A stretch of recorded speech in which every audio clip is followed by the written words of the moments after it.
joined us. So thank you especially to those who heard our very last minute, their pre-prep.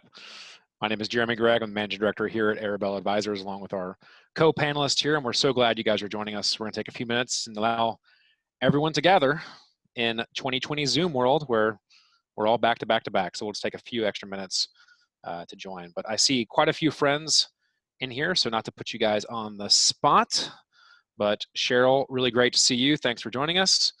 Jody, great to see you as well. Lucille, thanks again for joining us and for all you do for us. And a number of other people that are coming in, Dimple and others. So thank you guys so much for being with us. Looking forward to this conversation today. We'll get into this formally, but we would love to, if you want, to drop into the chat your name, your organization, where you are dialing in from, knowing that the latter of those might have changed substantially in the last year, even if your organization is the same. We also have a question or a little survey which is popping up, which will help our panelists to make sure we do the best possible job informing our comments to who you guys are. So a couple questions popped up there, and if you guys could, at your leisure, as we are getting ready, answer those three questions. They should have popped up in the middle for you here in the Zoom. The first is, how active is your foundation in rural communities on a scale of 1 to 5, 1 being the least, 5 being the most, and use whatever metric you want to gauge that, just to help us understand how active you are in that space right now. The other is, are you looking to expand your work in this area? So either yes, no, you want to keep it, no, you're actually looking to decrease it, or fourth, you're not really sure yet. And then third, is your organization faith-based in any capacity? And we'll leave it to you to determine what that means. It doesn't necessarily mean you have a particular statement of faith or you're an extension of a particular faith body, but in some capacity is your organization faith-based. So we'll take a few more minutes there for you all to fill those out, and we will just have everyone gather here. So looks like we've got 30 of our attendees now, and I see even more friends joining. So guys, thank you so much for everybody being a part of this. And I was joking before this, we have the Alan Smart fan club joining us as well. So thank you also, Alan, and to Lisa Madry from Episcopal Health, and to Krista Beatty for you guys helping us to invite people who could benefit from this. So we'll take another minute or so to kind of get other people dialing in. It looks like more people are coming every few seconds. And if you wouldn't mind filling out that Q&A, that'd be excellent. And then thank you also to everybody who is in the chat already, filling out your name, the organization that you represent, and the location. So really great to see people from all over the world. Some of my friends from CFT, Dimple, great to see you as well, and others. So, all right, so if you haven't had a chance to do it, please do go over there to the Q&A so we can wrap that up. Again, the questions, the first is on a scale of 1 to 5, from least to most, your engagement currently in rural communities as you would decide to rank it.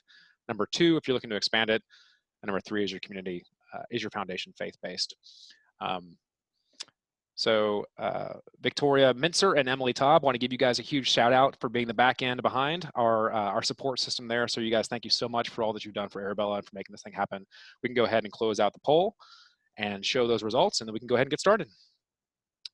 So it looks like about half of you are pretty involved already in rural communities, and about 15% have kind of a light engagement there. So not really surprising. So it's glad to be among people who are really interested in this and actively involved in that. And this is really interesting. 71% of you are looking to actually expand your work in the coming year. That is music, I know, to Alan's ears, as well as to others. And Alan will get into some of the stats behind the need for us all to do so. And it looks like 100% are, at this point, not faith-based. So helpful to know. So thank you guys so very much for everybody who has joined us. I see we have about 33 attendees with us. A few more might be dialing in. But my name is Jeremy Gregg, and I am privileged to serve as the Managing Director out of Dallas, Texas for Arabella Advisors. And I am joined today by 3 good friends who spent a lot of time with me preparing for today. We have my colleague, Krista Beatty, who is our Director of Grant Making and Compliance for Arabella Advisors. We have our colleague from Philanthropy Works, the founder of Philanthropy Works, Alan Smart, who's a friend to many of you on this panel, or who are joining us. Alan, thank you for joining us. And Lisa Madry, who is the Director of Community Engagement for our friends at the Episcopal Health Foundation here in Texas. So thank you guys so much for joining us. We have a pretty good full agenda today. A couple points of order as we get started. There is both a chat function and a Q&A function. It is really important for us that even though this is in Zoom world and we're all online, we would love to have as much engagement with you as possible. So in the chat, if you haven't had a moment, please drop your name and your organization and where you're dialing in from today. And if you have a question for our panelists, for me, or for anyone, please drop that into the Q&A section. You can technically put it into the chat, but we would love to have it in the Q&A to make sure we get to it, and that'll help Victoria and Emily on the back end to make sure that we do that. One point, we are in fact recording this webinar so that you will get a copy of this and you can forward it to others. Also, there are quite a few folks who weren't able to join us who have requested that, so that will go out after the webinar is over, probably next week or so. We're also going to send you a copy of the slide deck, which also has an appendix with it because there was quite a bit of information we have on this topic that will go to you. And then over the coming year, we're hoping Arabella can really begin to develop resources around this and begin to share those. So we're having a blog coming out, consolidating some of what we discussed today. That'll be shared in social media and other things. So if you're following Arabella Advisors on Facebook or Twitter or LinkedIn, you'll be able to access all of that information over the coming year. So again, thank you to everybody for joining us. I'll tell you just quickly about Arabella, so we can go to the next slide here, Victoria. Just a quick view of who we are.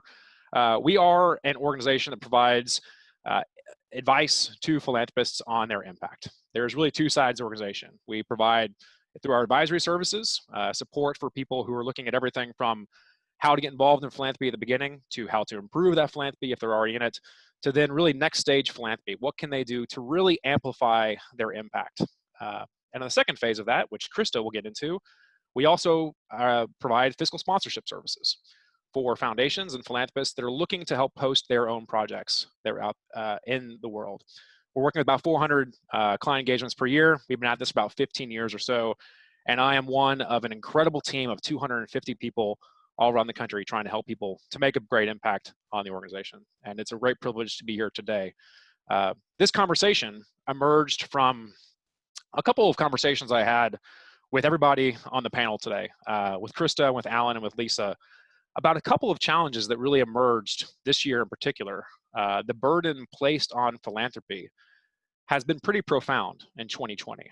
And in particular, the challenges facing rural communities have really been weighing heavily on my mind here in the great state of Texas, where this year has really placed some incredible burden on rural communities. And as we were exploring the challenges facing rural communities and really trying to understand what is the appropriate role of philanthropy in this context of overwhelming challenges, what can we do? And got to know Alan Smart, the founder of Philanthropy Works, introduced to me as the guru of rural philanthropy. So we are very fortunate to have Alan here today. And also along that journey, I met our friends from Episcopal Health Foundation and Lisa and some of their work, which to me I thought was really exciting. And the reason I wanted to share it with you who are grant makers out in the community is that some of the work that Lisa leads isn't about necessarily grant making. It's about a really innovative approach to engaging partners in rural communities, which is absolutely essential in this space. And then also, Krista helped me to understand what exactly fiscal sponsorships can do as simply a tool in the tool belt of a philanthropist who wants to make an impact in an area of the world where there is tremendous need and not necessarily a lot of social sector infrastructure in that space. So that's the framework in which we're handling today's conversation. Again, would love you to have questions in the Q&A if you want for any of our panelists or for me. Continue to drop things in the chat as well.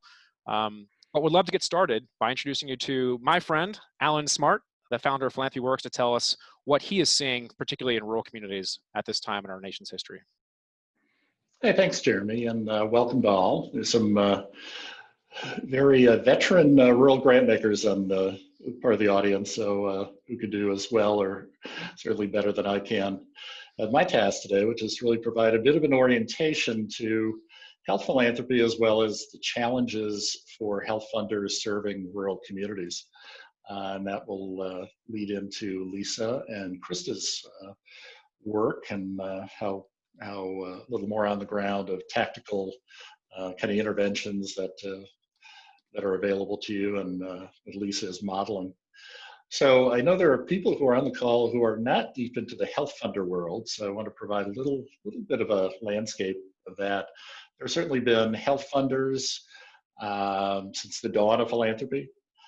But the real uptick, the real acceleration of health philanthropy has taken place in the last 30, 35 years or so with the development of, what may be as many as 400 foundations around the country that were born of the sale of healthcare assets from either nonprofit resources to a for-profit landscape, increasingly from nonprofit to nonprofit, often hospital or healthcare systems, but increasingly other types of nonprofit efforts, large nonprofit older adult community effort in the Mountain States has really accelerated. Thinking about how some of the religious orders who own assisted living, nursing homes, and those things, about what they might do with their assets. So it's an exciting and dynamic environment. These foundations, which exist in 49 of the 50 states, range in size from as little as $10 million at endowment to the largest one now is perhaps a little bit over $4 billion. I think it's important to say, the momentum for many of these sales or these transactions has been in 2 or 3 different waves.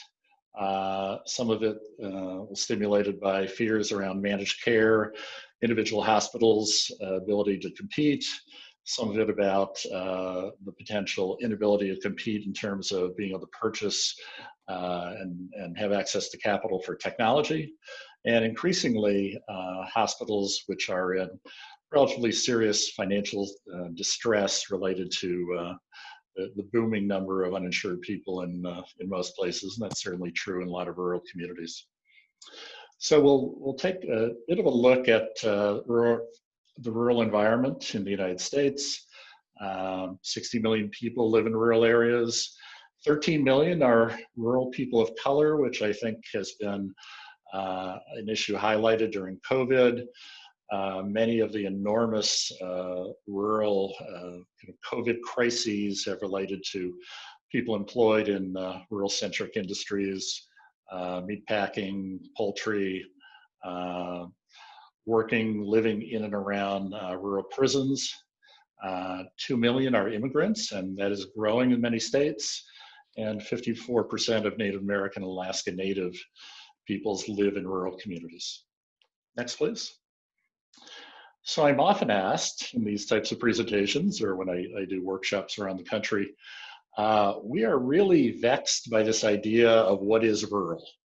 And we as a funder haven't really gotten our arms around how we might develop a rural strategy or a rural book of work, because we're still struggling to define what is rural. And those of you who have heard me before, there are somewhere between 15 and 20 different rural definitions just within the USDA grant-making programs. There may be as many as 50 different definitions across the federal grant-making portfolio. Various states have different rural definitions, but I think the important concept is not necessarily to land upon one of these definitions, but that the rural work that you might pursue, whether it be health or other issues, is really informed by kind of the cultural context of how people think about where they live. Just here in North Carolina, where I live, the Raleigh area is one of the fastest growing places in the United States. You can be well within the Raleigh metro area, 25 to 30 miles outside of downtown, and the people who live in those communities are decidedly think of themselves as rural. Having lived in rural Louisiana for a number of years, there's certainly people who live in the smaller cities who think of themselves as not living in the country, but in fact living in town. And so I think this idea of what is rural is really needs to be kind of influenced by how people in your various rural regions, rural counties think about themselves. And this map, of which there are many, many, many you could choose, but this is, I think, the easiest one to digest. You're either metro or non-metro. So you see that the non-metro areas in the United States are the vast majority of the landscape.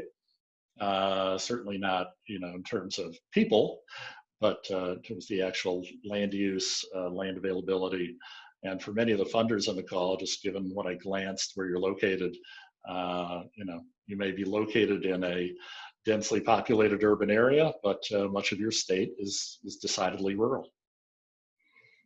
So we'll take just a brief kind of review of some of the kind of strategic points around rural philanthropy.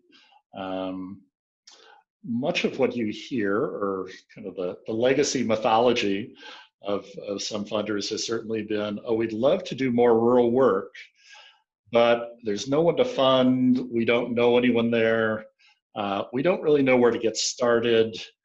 And I think I'm here to tell you, as many of the people on the call know, if you as a funder are looking for a nonprofit with 200 employees and a $20 million budget, yes, if that is your frame for who you can fund and who are your partners, yeah, you may not be finding that, and it's unlikely you will find that. So just a few slides, in terms of leadership, you'll often hear funders say, well, there's not leaders out there for us to work with. And I think the point being, if you're looking for a template of a leader that matches maybe what you as a funder and your staff look like, you may not be finding that. But the ability to identify often informal leaders in rural communities to really get a sense of what's valued, where people want the community to go, who can really rally and galvanize both people and issues, is critical to being an effective rural funder. And just a couple examples here. Next, please. Similarly, well, there's, as I said, there's no one to fund. There aren't the types of nonprofits we're used to working with. We don't believe that a small rural nonprofit could manage the level of grant making that we might, that kind of is our standard. So I'm always talking about, you really need to expand your sensibility about what is a portfolio of grantees if you're going to do effective rural work. And just two examples here: a church, which Lisa will talk about, and a city or town hall in a smaller place. So the grantees will, and in fact must, look differently than an urban. And I think particularly for board members, it's often a difficult thing to digest that in fact you might be doing grant making with public entities or with kind of non-traditional nonprofits in some ways. So I think that's a really critical point. Similarly, a lot of nonprofits, and certainly was all the rage in kind of the 2000s, we're going to fund only best practice evidence-based models. If you go to the various websites that catalog evidence-based work in health, you'll see that an incredibly small proportion, 5–10%, were actually developed or adapted in rural communities. So often funders are asking nonprofits or asking their grantee partners to do work in rural communities that has never been tested in that way. I think the need to actually adapt urban developed kind of best practice evidence-based models is tremendous, and a great place for funders to kind of engage who may not want to engage immediately in terms of doing more place-based kind of grassroots capacity building work, but want to be in that evidence-based space. But how do you adapt some of this work for rural places? Next, please. And so just these last two slides before I toss it over to Lisa. Yeah, what are the kinds of organizations that, if you were thinking about, as many of the people said in the survey or in the poll, doing more rural work, what are the kinds of organizations that, geography agnostic, you would find in every rural community that would or could be important partners, whether they be grantees or just leading you to the right people to ask the right questions, to at least vet the funding opportunities or the partnership opportunities. Libraries have been absolutely key during COVID in many rural communities as a source of kind of good information, educational resources, places for rural students to be able to do online learning. All rural communities have some association with an ag extension officer or agent. There is a USDA state lead in every state. You should all be familiar with if you're going to engage in rural work. Locally owned banks and utilities, while there certainly are few, if any, locally owned banks in larger urban areas now, there are still absolutely locally owned banks that are, often regionally specific within a state. Locally owned non-chain media, there's certainly still an abundance of local radio stations owned by individuals. There's always county managers. School superintendents are often key to really being in a leadership role in communities in ways that extend well beyond actually running a school system. Community colleges, the role of community colleges in workforce development, in kind of transition from high school to college as kind of honest broker places for contentious issues to kind of get settled, I think cannot be underestimated. All the various state offices, I'm often asking funders, so, who are you working with on the state level around some of these issues? And there's not often, a close connectivity. So I'd certainly always encourage that. Similarly, there are federal and regional offices for all the types of issues that you're working with in a rural community. Often your communities don't have the connectivity they should have or would like to have. You as a funder can really be the translator, the intermediary. As you know, if you make a call, often people will return it in ways that they may not return the call from the county manager or the school superintendent. Many states have some very active statewide community foundations that have giving or advisory committees that are regional, that certainly have a rural influence or a rural sensibility. And lastly, we had the photo of the church earlier. Denominational and non-denominational church groups. That might be on a regional level, a statewide denominational group. That might be a local ministerial alliance. That might be an individual church with more mainstream religious groups, or a mega church that's non-denominational. I think all depending on the region, depending on the culture, could be critical to being a partner to funders in ways that just so extend the real reach into community in ways that just go way beyond the traditional funder relationship with nonprofits. And so with that, I am going to turn it over to Lisa Madre from the Episcopal Health Foundation, which is, as she'll note, based in Houston. Huge rural footprint, but I think has really taken this idea of working with denominational and non-denominational entities in rural communities and as their key partner, as a hub for their work, and brought it up to scale in ways that I haven't seen nationally. So I think this presentation and Lisa being on this panel is particularly relevant to this issue and where we are late 2020. Take it away, Lisa. Great. Well, thanks, Alan. And it's good to be with everyone today. I'm just going to give a high-level overview of EHF and our connection to rural communities, and then focus in on our work with congregations. We have a focus program to engage the Episcopal churches that are, we are an entity of the Episcopal Diocese of Texas, and so part of what we've developed is a way to engage and connect with our church institutions as a partner in our work. And so I'll share give an overview of what that looks like and share a couple of stories about that as well. And so just first, for those that are not familiar with the Episcopal Health Foundation, we're relatively new philanthropy established in 2013, and with about a 1.2 billion asset base and currently a $48 million operating budget at this point. Our major areas of focus are, we're known for health, not just healthcare as our kind of tagline, and we do our grant making work. We have a strong research division, and then we have our engagement work, which focuses on both congregations and broader community engagement. You can go to the next slide.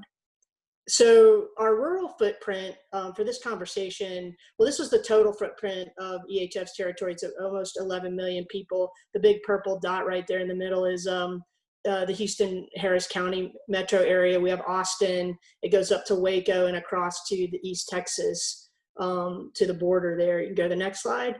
And as you can see, a significant portion of our footprint is rural, both by numbers and by territory. We have a very large rural footprint, and many of the challenges that Alan mentioned, we've seen that in terms of where are the places that we can engage and connect to these communities. And one of the things that we did early on was recognize that as an entity we were created by the Episcopal Diocese of Texas, owned a hospital system. And one of the reasons they made the decision to make the sale of the hospital system to create a philanthropy was so that they could more fully engage and serve the entire footprint. This is the Diocese of Texas as a geographic territory. And so by doing that, that was part of the purpose, was so that we'd be able to serve these areas more effectively. And in almost every single one of those counties, we have an Episcopal church. So we recognize that among our assets, it's not just the money and the knowledge and the information that we can put together, it's also the people and the institutions that we have represented in the Episcopal churches that we're tied to. In total, there's a little over 150 Episcopal churches spread throughout this entire region. So next slide. So in our initial strategic plan, this is like the first full-blown strategic plan that we developed as an entity. And one of the pivotal components of it, one of three goals, is around activating communities. And we really look at by strengthening communities and organizations to build their capacity to take action on behalf of community health. And so that's where this work is situated within our overall strategic plan. And the congregational work is part of that strategy. Next slide. So as we began to think about how to frame the work that we're doing with congregations, one of the things that we recognize is that churches are primarily known more traditionally for doing charity-oriented work. And EHF is really more focused on upstream kind of transformational approaches. And so we looked at how could we help churches transform the way they thought about engaging in communities. And so all of our work has this kind of framework to it. It's really helping people understand issues at different levels, change their mindsets, build relationships, and build partnerships with community, and develop work that's more foundational, relational, and more deeply embedded in long-term transformation, not just meeting short-term needs in communities. And so, the church that I grew up in the Episcopal Church. We did a lot of collecting coats and shoes and things like that and distribute them out to kids somewhere that I never even usually met. And what we're trying to do is develop partnerships and relationships where people are working together with those that they're engaged with in true relationship. Next slide. So the areas of work that we focus in are represented here, these 4 areas. This was developed by talking with congregational partners, asking them what they saw as the key health needs in their community, and what they saw as the things that were holding them back or that were big major factors in community health. And mental health rose to the top as one of the things people come to congregations in crisis often, and they aren't really equipped to deal with that. I'll talk about some of the ways that we've been able to support congregations to be a more responsive partner in that way. Race and racial justice, racial reconciliation work, poverty and income inequality was also something they named that they would characterize as making their community unhealthy.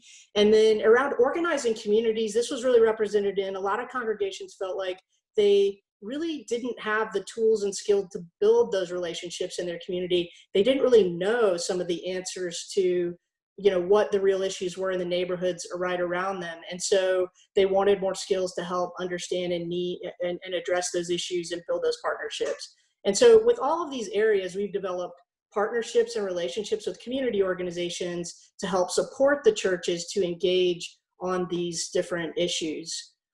And so I have a couple of examples of what that could look like. If you go to the next slide.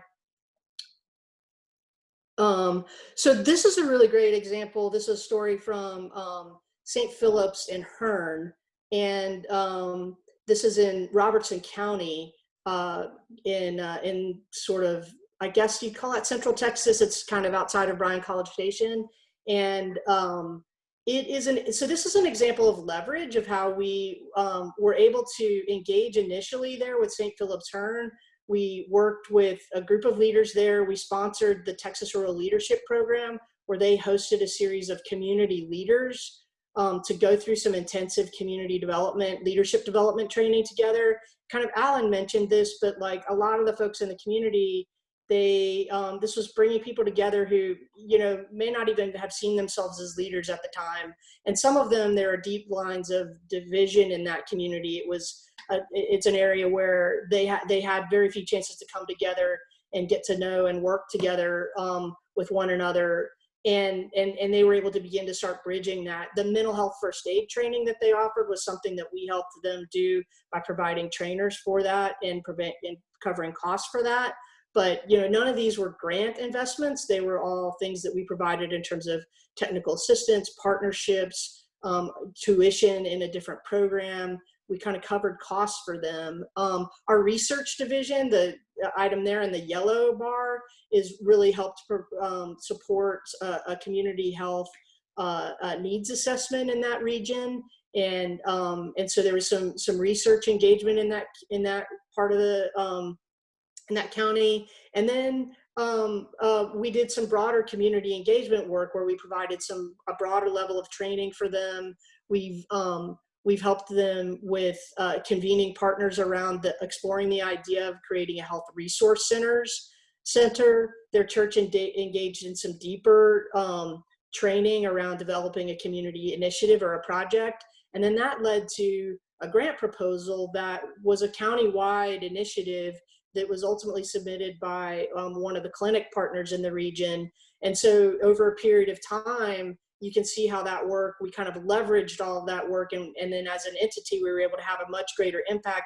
Like before we had the initial engagement of our church there really wasn't a place where we could have funded a grant in that region. They just didn't have the infrastructure there. So it's really helped us find ways to build and support that. So that's a great example of ways we leverage that. And then another story, if you go to the next slide, is St. Luke's Episcopal Church in Livingston, which is just northeast of the Houston metro area in Polk County. And this is an area where, aside from our church engagement, we really haven't had to date a major, grant initiative in this area or other projects. So this is an example of our engagement with the church in that region has been our main investment in that area.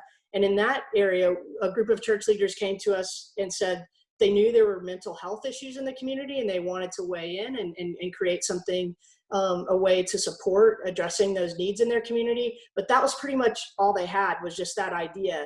They really had no idea how to go about turning that into something that would be meaningful. And so through our community engagement work, we were able to provide them training and support around how to develop real relationships in the community. They began to participate in the county-wide community resource groups that meet with social service agencies and partners.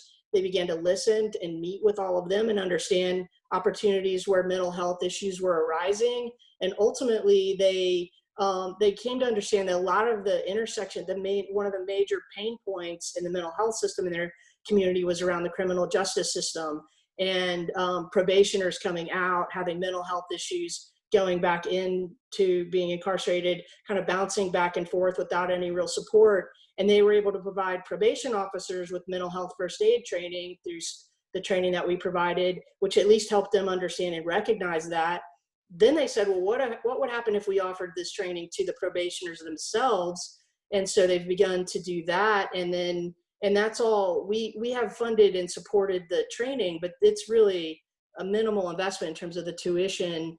and things like that. It's not been a grant investment. Again, there's some financial resources that I think, made it possible.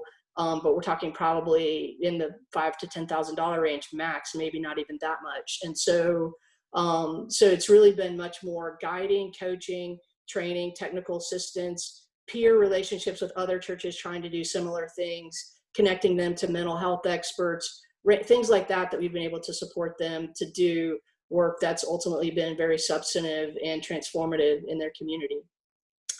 And so now I'll hand it back to you, Jeremy. Awesome, Lisa. Thank you so much for that. And not to put you on the spot, and I don't want to ask for a specific financial figure or anything, but just to give the attendees a sense of the budget for your program. Is there a way of articulating that, like whether these initiatives, how they compare to the cost of, for example, a typical grant to a 501c3 or a percentage of your organization dedicated to these initiatives? Just want to give them a sense of, one of the challenges we hear from health foundations is, you guys have an enormous region. Your region is the size of most states. Welcome to Texas, those of y'all who aren't from here. And an interest in how can we extend the impact of our budget. And what you offer is a pretty innovative solution on a just ROI basis from a grants. Any way of understanding how much money is going into this engagement from EHF? It's varied a lot, especially with COVID, it's way less because a lot of the costs would be like a training where we would cover costs for people to like stay in a hotel or something like that. And so those costs are dramatically less right now. But our budget for all of this, including we have other work that we do with grantees as well, it depends. It could be somewhere in the $500,000 to $600,000 range. We do have dedicated staff. That's not including the staff costs. And pieces of it are more like the congregational piece itself, around $200,000 to $300,000. And a lot of that cost is actually, we have consultants that we bring on board. Like for instance, Project Curate is a group here in Houston that does racial justice work, and they've been a consultant and partner when churches come to us saying they want to engage in racial justice work. We partner them with Project Curate to provide like that expert technical, just coaching. Yeah. Thank you so much for that. And before I turn it over to my colleague, Krista, I just want to say thank you to the two people who posted some questions in our official Q&A, which is now open. Lisa and Alan would love you all to take a peek at those as we prepare for the Q&A so we can begin to have some thoughts around those excellent questions. I also want to encourage everybody. We have 43 participants now in this conversation and would love for you all as well. Some of you are some of the nation's leaders in this area and would love your thoughts to those questions. One related to the outcomes that we seek to achieve in rural communities as it relates to health, and some other topics where I would love for you all to weigh in the chat if you'd like that as well, but just want to elevate that. So one of the themes we heard from both of these is an innovative response by health foundations in particular to communities that lack that infrastructure, which brings me to my colleague Krista to talk about how to in some ways create that infrastructure and other means through fiscal sponsorship. So Krista? Yeah, thanks so much, Jeremy. Hi, everyone. Excited to talk to you today about fiscal sponsorship in the rural context. And I've included some examples we'll walk through in a few minutes that I think will really tie together what Alan and Lisa have been talking about. So as Jeremy mentioned, Arabella operates a number of entities that serve as fiscal sponsors. The largest one, and the one you're the most likely to have heard of, is the New Venture Fund. But I think it's helpful to know that any charitable organization can serve as a fiscal sponsor.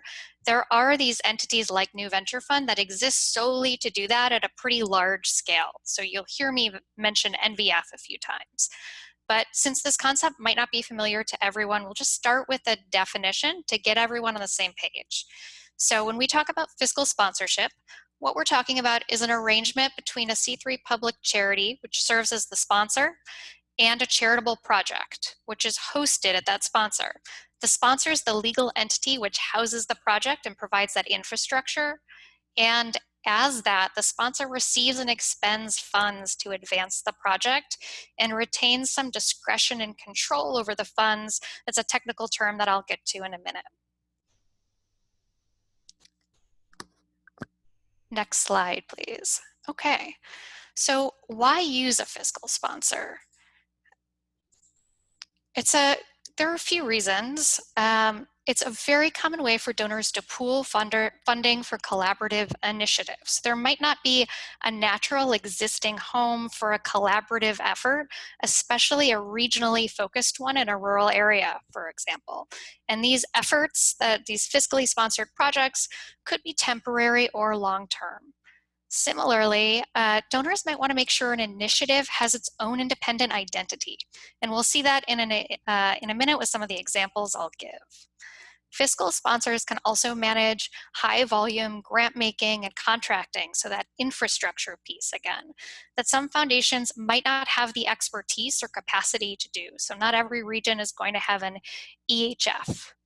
There are also things fiscal sponsors can do that individual foundations can't do. And one example is lobbying. So by pooling funding together at a public charity, it actually allows foundations to fund lobbying activities, which is pretty interesting.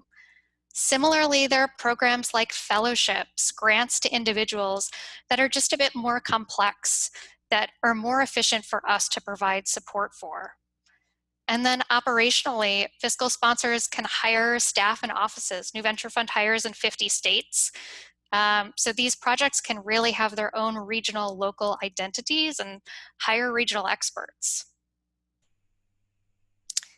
Finally, there's some of these wraparound technical support services, hosting convenings, I mentioned contracts, providing grantees with technical support through the grant period, those sorts of things. In talking about what you need to know, and just go over this briefly because I realize fiscal sponsorship can be a bit of a paradigm shift for people who haven't worked with it before. So I'll reiterate a few points pretty briefly. We've talked about how the project isn't a separate legal entity, that contributions are received and owned by that sponsor. The sponsor hires staff, contracts, awards grants. As the entity, they take on the liability and compliance risk. And an important part is that projects have an advisory committee that oversees the work. So donors give restricted grants to support the work, but they can't actually direct those funds. So these are guided by an advisory committee or advisory board. Donors might sit on the advisory board, but they'd be one representative of the board. So this is a pretty important trade-off with fiscal sponsorship, that donors are giving up some control. The interesting thing is that this advisory committee doesn't need to be donors. It could include representatives from the community. So you'll recall Alan mentioned those anchor institutions, libraries. They could be community members helping to direct the funding and oversee the programmatic work.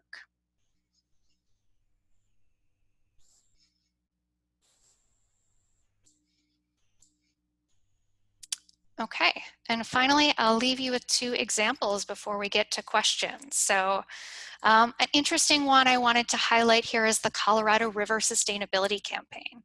This is a group of family foundations that decided to pool their funds to collaborate on a conservation effort focused on rivers and the landscapes through which they run. The project conserves populations of fish and wildlife, maintains recreational opportunities, and provides water to communities. By pooling their funding at New Venture Fund, this project can hire employees. Those are employees of New Venture Fund to oversee the work. They can award grants to local individuals, hire contractors. This is a project that is even able to conduct lobbying to support its conservation mission by pooling its funds.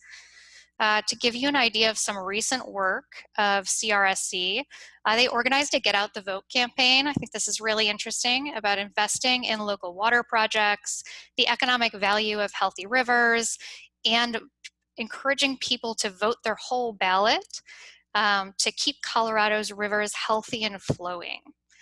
This year, we've all heard about wildfires. They've increased their media efforts around wildfires, connecting Colorado's water plan as a blueprint to help prevent future fires.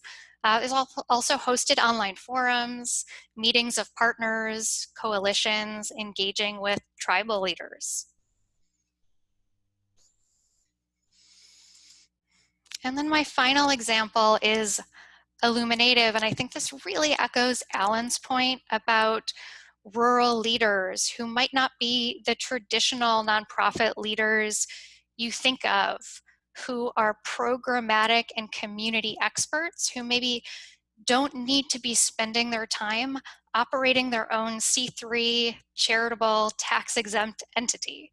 So Illuminative was founded by Native artists, leaders, allies to capitalize on the findings of some public opinion research and strategy setting around and about Native Americans. So this is a case where a prominent Native leader designed and is leading this collaborative effort.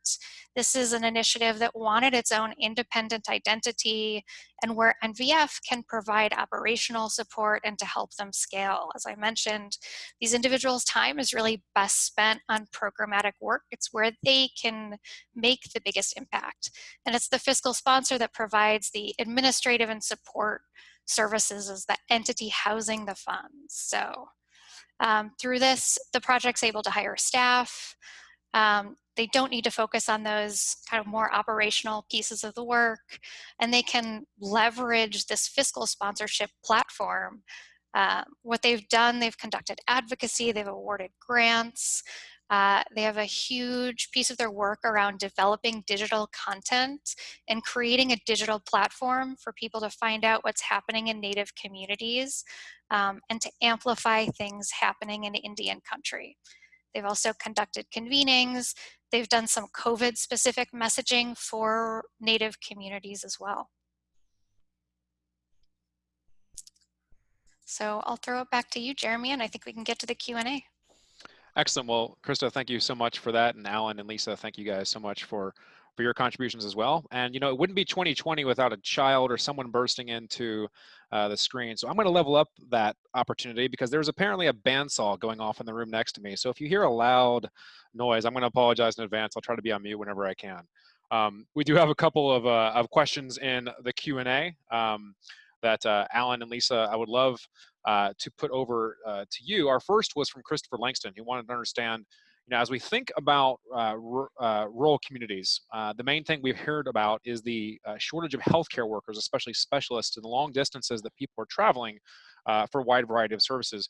But he has not heard of a specific evidence suggesting that rural people are in poorer health. Wants to know if he's wrong, and then if not, or if so, what are the outcomes that we should be looking for in rural communities? The response we have so far is that in a way it's hard to make an apples-to-apples comparison between rural and urban communities because of what Lisa elevated earlier with the health, not healthcare, and the social determinants of health are so different in urban communities in some cases. Even though there's more healthcare infrastructure, in some cases the social determinants of health are actually worse in urban communities. So it can be a bit challenging. But Alan, Lisa, would love your thoughts on specifically the outcomes that we might be able to look for through philanthropy in rural communities. I would just say, you know, what we've seen, and I'm not the data expert or the health policy expert. We have a whole research team that could answer those questions quite precisely. What I can say is we actually do have that data. We have county health rankings that we've drawn data from the RWJF, Robert Wood Johnson, like their county health rankings, the rural communities in places like East Texas, South Texas, Mississippi. There's a handful of places that are the worst kind of in terms of health rankings, meaning, you know, scoring a variety of health indicators. They are actually rural communities. I mean, it is challenging because a place like Harris County, there might be pockets within Harris County that would be worse, that are kind of covered up because of the broader indicators. I could say more about that, but I'll let Alan, you may have more there.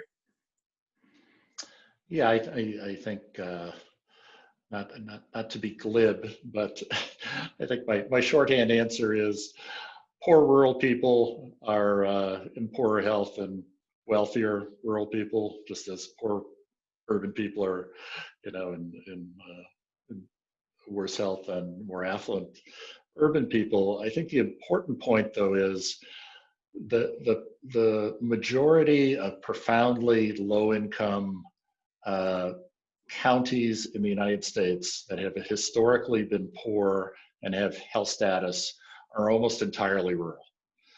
For those of you who are familiar with a new index that came out, I think early in 2020 from the University of Michigan, called the Index of Deep Disadvantage, which really provides a chart for those rural counties and urban counties.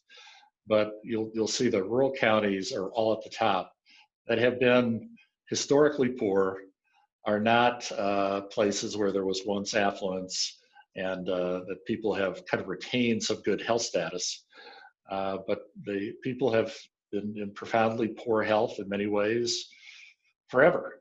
And those are disproportionately in the Southeast and Southwest, and are disproportionately communities that have majority African American or Hispanic populations. And I think we need to be fairly straightforward about the rural people who are in really poor health, and the policy and kind of structures that have put them in that place. There's certainly retiree communities where people are probably have the best health status in rural America in the country, but that's not the type of work most health funders are looking for. They are looking to try to impact health status of places that are profoundly behind in many ways, and some of it does have to do with healthcare access, certainly. But that's the minority of the influence, as we know from all the social determinants work. We're never going to have rural hospitals in every county like seemingly we did 30 or 40 or 50 years ago. Those need to and are being adapted to something that's more realistic given the reimbursement environment.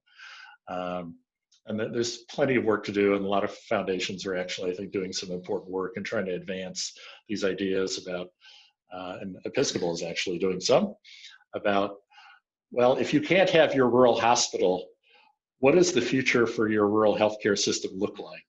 And how can a community engage to really talk about what they need versus what a healthcare system might want for them? So, and it's an excellent question. Chris and I know each other. I'm happy to dig into this offline at any length, but it's an important question, I think, of who has poor health status in rural America, and it's not everywhere.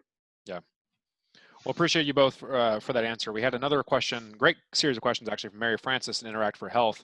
The first of which was answered in the chat, which was around the correlation between access to preventative health care and the increase or decrease in chronic health conditions. I wanted to know if anyone was funding in that area.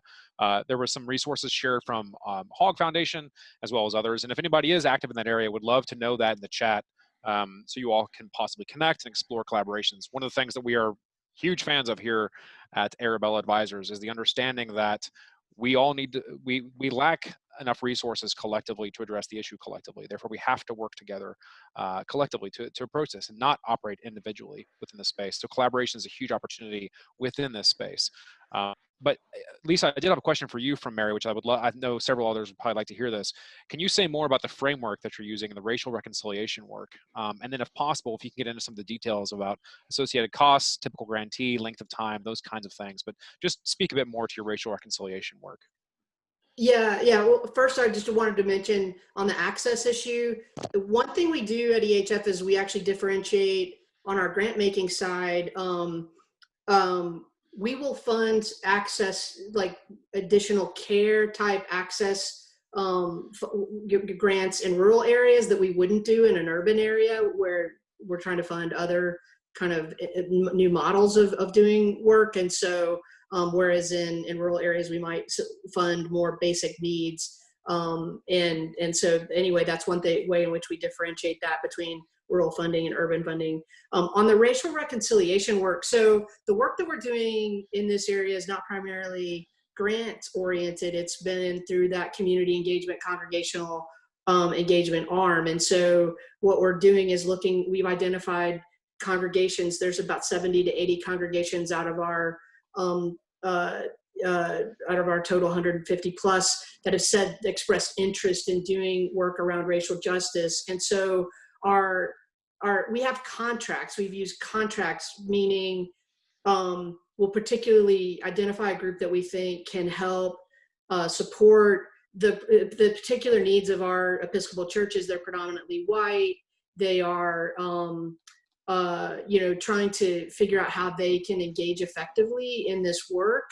And so there's everything from just initial like learning that needs to happen to then more in-depth coaching, consulting around forming and participating in community partnerships. And some of the consultants that I worked with, I mentioned earlier, like this group Project Curate, like usually our congregation will then partner with either another like predominantly African American congregation or a community group that's already doing this work, and then we come in and help provide additional support. A lot of the people that are trying to do this work, it's like, there's not a lot of support for them, and so just what we're able to do is very it's very responsive around what they're asking for and what they need.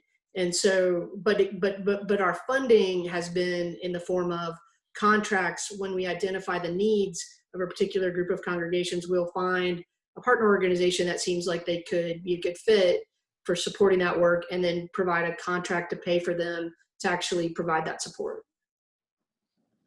Excellent. Well, thank you for that. And Krista, I'd love if you could spend just another moment talking about advocacy and lobbying. And I think we've all recognized in this year, and this is not intended as a political statement in any regard, but the limitations of what philanthropy can do in the context of really overwhelming challenges. And that if you look at the combined budget of all foundations in the country, how that is dwarfed in some capacity by what state budgets and particularly federal budgets can do. Can you speak to a bit around the capacity of a fiscal sponsorship to allow an organization to maybe take that first step into advocacy if they're not really comfortable with that, or just generally what we've seen when it relates to advocacy and lobbying, leveraging a fiscal sponsorship?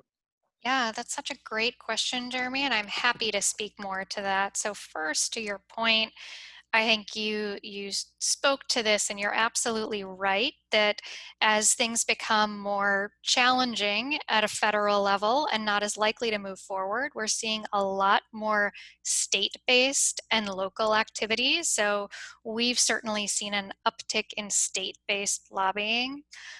In general, I think people don't always realize that public charities can conduct and fund lobbying.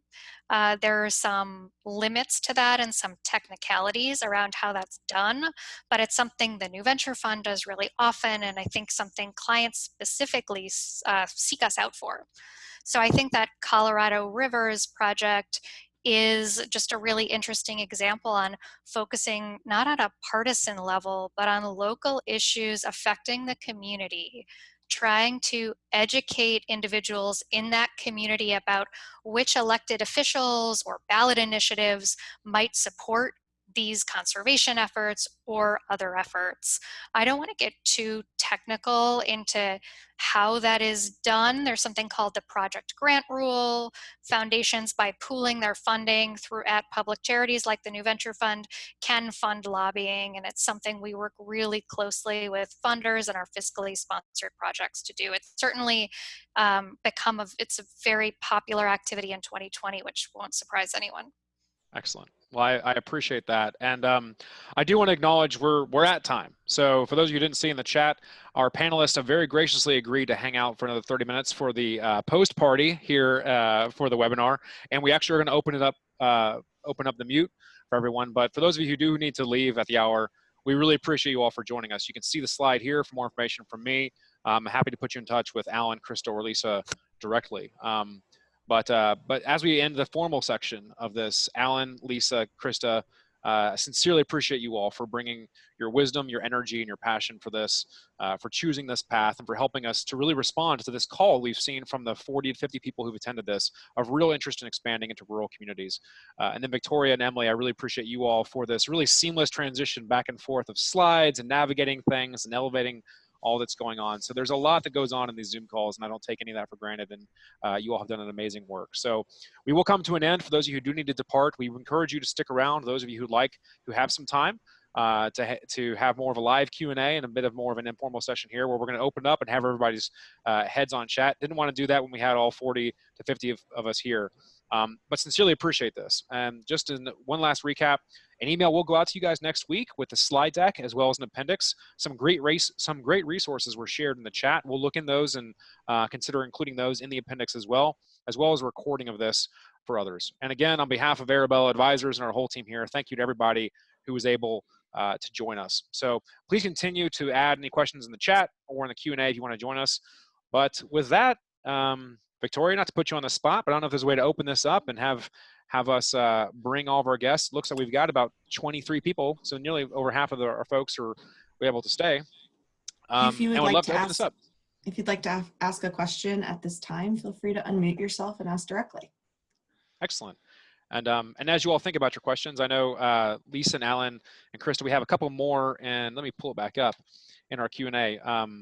Our chat did a great job answering some of these, but just want to, oh, Alan, can you talk a bit more about examples that we're seeing from foundations working with immigrant communities in rural areas? And also, in particular, I know we had a great example with Illuminative of what's going on in Native communities as well, but would love that as well. And also just a heads up, everybody, we are also adding your video on here. So go off video if you're not interested or open to that opportunity yet. Yeah, just two or three that come to mind. United Methodist Health Ministries, which is actually a relatively small but statewide funder, faith-based, in Kansas. This has been in work with immigrants, and particularly in the southwestern part of the state, has been part and parcel of what they've done from kind of day one, and they've been particularly active during COVID and the meatpacking outbreaks, and that's one I always try to elevate. Not a health foundation, but I think really doing some interesting work and recognizing an immigrant community or immigrant communities that were absolutely under the radar of the public sector. It's the Community Foundation in Dubuque, Iowa. And then just today, the Sapelo Foundation, which is a statewide funder, which has really pivoted from being kind of environmental, kind of scattershot in Georgia, just released their whole new strategy and calls for proposals today, which is very square social justice immigrant in rural Georgia. And so they have put a great deal of work into that. I would certainly take a look at them. Alan, can you repeat that last foundation that you just mentioned? Yeah, Sapelo, S-A-P-E-L-O, just like the island off the coast of Georgia. Excellent. Mm-hmm. And then I saw I attempted to answer it a little bit in the chat. And Chris, I don't know if it's a question for you or Alan, you might have seen some of this as well. I mean, maybe as an alternative to fiscal sponsors, looking at funding to bring a national organization's efforts into a rural community. There's a number of great national organizations that have local presences, and my feedback in the chat was I think that's a great opportunity. I think that there's a potentially high base of funding that's needed in order to do so. So for example, if you're going to open up a branch of the Boys and Girls Club or something like that in an area, there's obviously a core amount of funding that's needed for that. But any thoughts on the capacity of donors to maybe look at partnering with national nonprofits about replicating local offices or satellite offices in rural communities? And Lisa, if you have any experience with that, would also love your insights as well. Yeah, I think my one thought is more general, and then I'll turn it over to Alan and Lisa, which is that, we certainly recognize that fiscal sponsorship isn't the end goal. So fiscal sponsorship might be the stepping stone to creating an independent C3 in a local community. So that often it's again kind of a temporary solution and can provide that back office support in the meantime. But I wonder if Alan or Lisa have more specific examples. Yeah, the one I'll go to two. One's more of a cluster. As many of you may know, there's somewhere, I forgot the last count is, somewhere between 50 and 20 federally recognized home visiting programs for low-income mothers, young children, nurse-family partnership being kind of a legacy one, and there's many that have been developed there. There's many states where funders have reached out to those national groups that were not present or not present in scale and brought them into rural areas in their regions or their states. The other example I would use would be PACE, which is another one you may be familiar with, Program for All-Inclusive Care for the Elderly, Medicare supported adult daycare centers that really intend to keep older adults who are nursing home eligible out of nursing homes. Requires a significant capital cost upfront, but actually makes money at a certain point in the actual operational side. So there's certainly, there's starting to be a wave of funders who are reaching out to the PACE organizations, whether it be regionally or nationally, to get locations in their rural communities.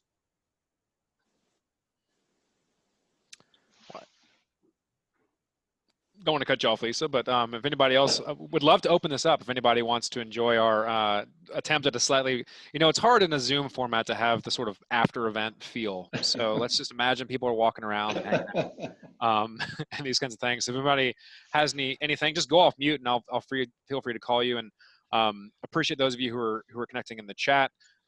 Dimple, I saw how you elevated that you guys actually are interested in the sort of prevention, not necessarily connected specifically to chronic disease prevalence and severity, but that's something that falls in your interest area. And if anybody has any resources to share or any questions, would be more than happy for you guys to go off mute and join us verbally, even though it was a false alarm, by the way, about the videos. We're seeing your names and your pictures there. But would love for you all to join us if you can.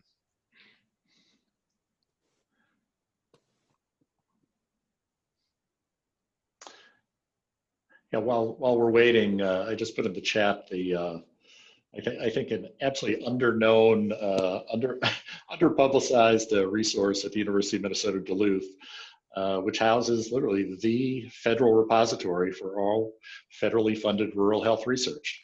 So we had a couple of questions earlier about what's the evidence or what's the data, and it's always the first place to go, even though they they don't have a high profile, but I find the people there incredibly generous, both with their time and interest. Alan, would you mind repeating the name of that, and then if you get a chance, maybe dropping it in the chat? Yeah, it's the National Rural Health Research Center. Really rolls off the tongue, but yeah. And the complementary organization at the University of North Dakota is the federal repository for all things rural that and foundations can contribute. Its stories, its narrative, its journalism, its reports, much less research-oriented, more kind of real-time, and that is called the National Rural Resource Hub at the University of North Dakota. I also want to elevate, there was Ashley Stewart, who I believe is no longer with us, responded to one of Mary's questions by saying that they've actually worked to expand access to primary and behavioral health services in rural areas by supporting FQHCs, federally qualified health centers, in an attempt to open new access points in rural areas. And that several of them are now also operating school-based health centers, and that they found the higher reimbursement rates actually improve sustainability. So a big theme in a lot of this work, I think, really is around like leveraging existing assets and figuring out how to build upon those in some ways, and not, the idea of trying to build out social sector infrastructure inside of rural communities. It's a very cost prohibitive response to the challenges there, particularly if you start looking at it from a cost per head basis and some of the metrics that we use for philanthropy. That's one of the reasons why fiscal sponsorships can really work, replicating existing nonprofits. Lisa and the Episcopal Health Foundation's leveraging of the existing investments communities are already making in civic infrastructure and in faith communities in particular, and really partnering with them around some of the social determinants of health. I was so impressed, Lisa, when you shared some of the things that you even did, even with the health fair that you mentioned and what that can do. So would love your thoughts on that, beyond simply increasing the budget you have for rural philanthropy, just other tools people can have. I just added in the chat one thing, that is, we have a page on our website at EHF that compiles all the reports that we've commissioned or conducted that address rural health specifically that might be useful. One of which addresses one of the questions that came up earlier around rural hospital closures and how you can begin to meet the health needs of your community when you don't have a hospital necessarily, but you can still be part of a health system. And so those reports are in that document. The other thing I guess I would mention along the lines you were just talking about was there's a video that we didn't get a chance to show today, but there's a great, I think it's a clip that really represents, we'll send this around also in the resources, but the rector of the church in St. Philip's in Hearn, the story that I was telling earlier, has a really great way of describing the way that when they first started, people just were really stuck, and they're kind of it's an area that people are not moving into. The people the issues, the conditions they have been there for a really long time, and the mindset and the change in the relationships among the people in the community that's needed to really begin to see things in a different way, and that change could even be possible, was kind of a really hard place to get to. And so So they talked about like, they actually hosted like a community festival. It wasn't even like a health festival. It was just a celebration of their community to celebrate really what's good in their community, because they just found that the stories about what's good, that's not what they talk about a lot. They talk more about, you know, things that have been, that they're known for, the problems. And so this is the video right there, but I think it's a good representative of capturing that sentiment.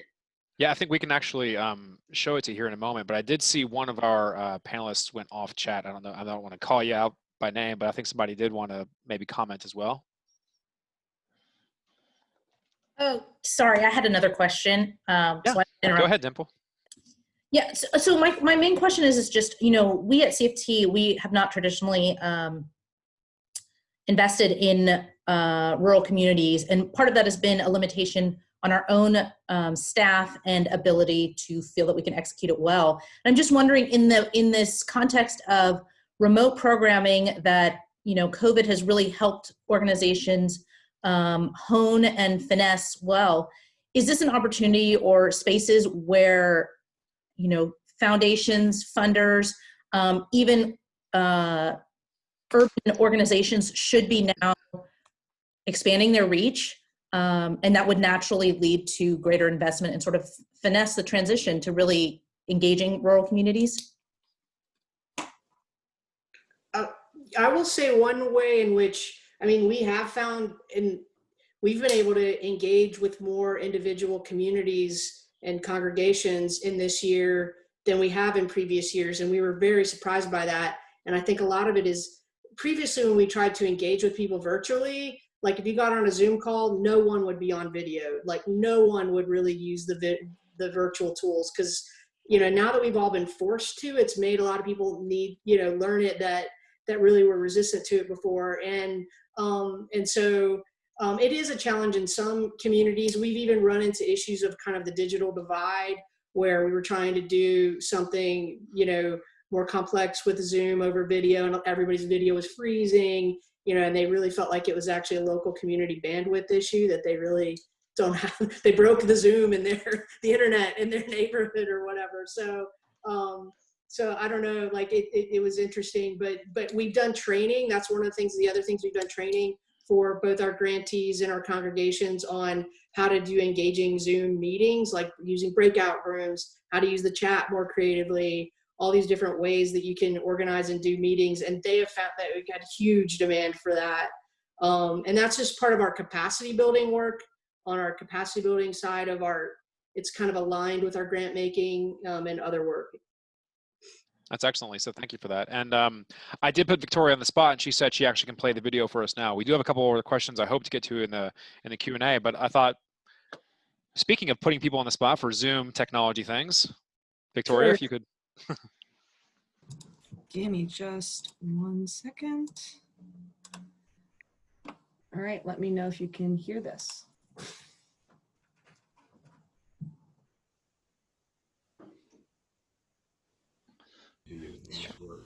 You know, I think I could tell a million stories, because stories have become what we're all about in a way. Because one of the core principles of Texas Rural Leadership, which is the program that we've sort of grown ourselves around, is the power of sitting a while. That you can't really know anything about a community unless you're willing to sit a while with people, and it's in those seemingly sort of meaningless interactions where you're just chewing the fat with people that the really good stuff emerges. So we've spent a lot of time, you know, just sort of sitting around with people and chewing the cud and seeing what comes of it, and it is that is sort of when the magic happens. And the story that comes to mind, it's just the most recent one. It happened just the other night, and I think it really kind of epitomizes what we've become about. I was hanging out with Ola May, who is one of our community partners. She was involved in our second TRLP class and is currently kind of working in an advisory role with us in our Holy Currencies project. So that little park that we've adopted, Ola May is helping us put together a timeline in the park for the festival. What St. Philip's is going to be doing is creating this timeline where people can come and tell their stories decade by decade. We'll have a storytelling booth and some ways that people can digitize their photos. And Ola May was helping us get some of the Black churches in town involved. So she had brought some pictures and some history, and we were sitting on the curb right by that park. And she wasn't really sure what we were doing, and so I was explaining things to her. And then we just started talking. And she pointed to the drugstore, and she said, you know, I was the first Black woman to have a seat in that drugstore. And I said, really? And she said, yeah. And then she went on and told this incredible story. When she's 16 years old, she's watching Dr. Martin Luther King on TV and kind of gets inspired. And she said, I'm going to go do that. So she said she's with her girlfriend, and she said, I'm going to go get a root beer float in the drugstore, and I'm going to sit down. And her girlfriend said, no way. And she said, yep, I'm going to do it. And so Ola May walks in, and then she told this great story about this exchange she has with a waitress who will not serve her. And then out comes the owner, and finally he decides that he will serve her. And so she has that root beer float. And I said, that's what we're trying to do in the park. Will you come and tell that story in our storytelling booth? And she said, oh, yes, I'd love to come and tell that story. And one of the things that's emerging for us is that there are all these stories in Hearn that need to be told. That part of what is hurting in this community. It's not just that bad things have happened, it's that good things have happened. And the stories haven't been told.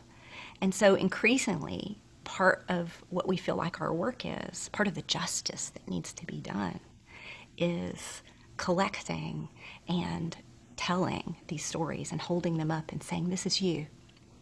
And aren't you really beautiful? Look at this, look at this. And so, so that's just one of the many amazing stories that I have heard because we learned how to sit a while. Wow. Lisa, thank you so much for sharing that. I think that really encapsulates a lot of this. I mean, this is not about logic models and effective distribution of funding across communities. This is about helping that woman feel heard and providing the infrastructure necessary for her to have a place at that counter, and for people in rural communities to have a place at the counter of philanthropy. As Alan shared in the beginning, nearly 1 in 5 Americans lives in a rural community. But Alan, do you, off the top of your head, just going to throw you a zinger here potentially, what percentage of philanthropy goes to rural communities? Do we know that number? Not a great number. We've historically used the 7% number.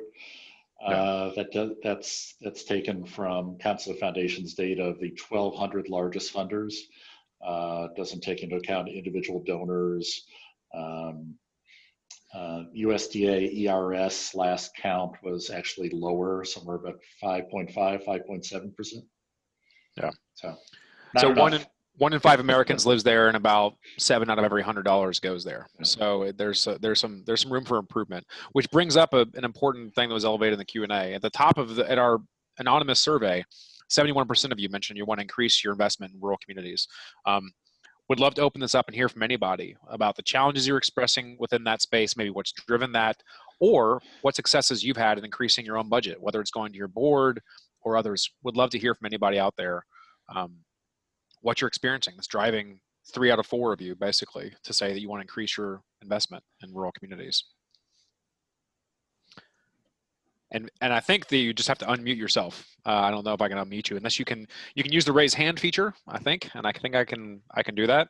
I wouldn't test my Zoom capacity, but or if you want to put it into the chat as well, would love that. Jeremy, maybe I can start off on that. Yeah. Going back to some of my initial comments, yeah, a large number, perhaps somewhere between 2/3 and 3/4 of these 400 health legacy funders I mentioned have a rural landscape within their either mandate or they've adopted, given what the geography of the originating healthcare system was. So I think there's a lot of funders who have origins that way, who are, in some cases well overdue, but finally started to look at what their rural geography is and how they've been either underinvesting, under exploring, under partnering. So I think that's absolutely a movement within health philanthropy is from that.